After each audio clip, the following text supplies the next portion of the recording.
Director of Children's Ministry at Bluegrass Church. Today we're going to talk about Jesus doing something that seemed, even to his disciples, like the impossible. So let's have a little fun of our own with something that seems, at least at first, like it is impossible. What if I told you that I can walk through this piece of paper? Do any of you think that is even possible?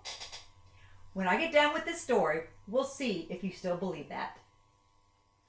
Are you hungry? I am. Sometimes I get really hungry during church. What would you think if we had a little snack instead of a children's sermon? I brought a plate with my snack on it. Let's see. I have a pear and 5 crackers. We have a problem. All I have is 5 crackers and a piece of fruit. I don't think there is enough that all of this would feed all of you. That reminds me of something that happened to Jesus and his disciples one day. Jesus and his disciples were very tired and needed some time to relax. They got into a boat and went away to a quiet place to rest. When they reached their destination, there were people there waiting for Jesus. The Bible tells us that there were 5,000 men and who knows how many women and children. They wanted Jesus to teach them and heal the sick. Jesus needed to rest, but when he saw the people, he loved them so much that he forgot about being tired. He healed the sick and taught the people about the kingdom of heaven. Soon it was time to eat. The disciples, they went to Jesus and said, "It is getting late and we are hungry. Send the people away so that we can go and get something to eat." And Jesus answered, "They don't need to go away."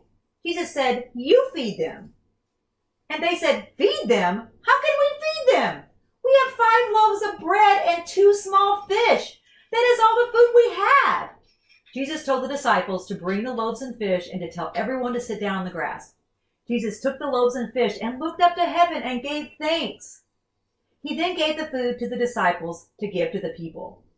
Now, if I were to share my snack with you today, there might be enough for each of you to have maybe one tiny bite. Maybe. But when Jesus blessed the loaves and fish, the Bible says that everyone ate until they were full. Wait! Until they were full? Not only that, but they gathered up the leftovers and there were 12 baskets left.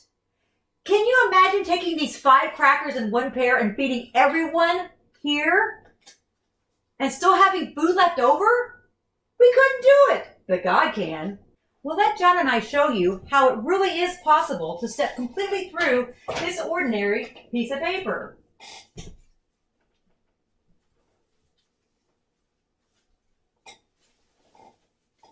Ta-da! What seemed impossible to us is now pretty simple, right? Jesus' power is a lot greater than a simple trick like this. Jesus can literally do anything he wants, including feeding people lunch without ever having to go to McDonald's for thousands of chicken nuggets. What can we learn from this Bible lesson today? Well, we learned that when we give what we have to God, he can take it, bless it, and do more than we could ever imagine. Even though we may not have very much, the little we do have becomes much when it's placed in God's hands. Hey, Melody. What? Do you think I can poke my head through the small piece of paper? No. It's really simple. All you have to do is tear a hole in the small piece of paper and then poke your head through the piece of paper. That's really bad, John. Yes, it is. Oh my gosh. Everybody, have a blessed day. Take care. We love you. Till next time.